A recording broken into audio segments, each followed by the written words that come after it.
Apostle Neil Isaac okuva South Africa akubiriza abakkiriza okuddamu essuubi bajjukira ekisuubizo kya Katonda eky'obutabalekkuliranga. Bino abyogeredde mu kubuulira ku Christianity Focus Center Mengo Kisenyi. Mwategeereza nti obwavu bye bimu ku by'okusoomoozebwa eby'amaanyi eri omukkiriza nga bye bimu ne ku ebyo ebimuviirako okuddirira. Wano waategeereza nti bino byonna bigezeso eri enzikiriza yaabwe era nga tebasaanye kuyuuga. Look around in your home.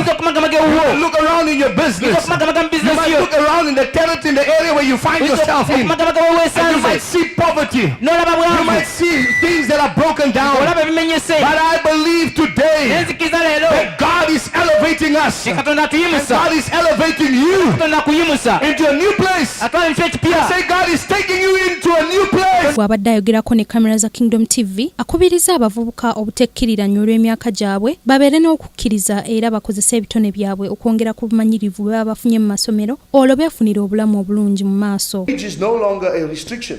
So I want to encourage young people out there. You think for yourself. So all you have to do is you've just got to take a step of faith. Look on the inside of you, the ability that God has given unto you. Begin to work your talent. Ayongeddeko nti newankubadde mu bulamu mulimu ebiwonvu n'ebiko Katonda ye mwetegefu okubibasomosa. Yes, you're going to face challenges. Yes, there's going to be obstacles that you're going to face.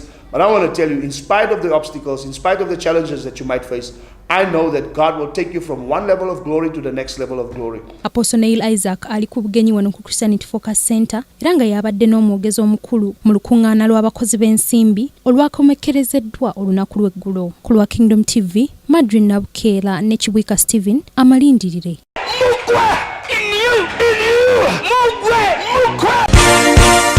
This is Kingdom TV.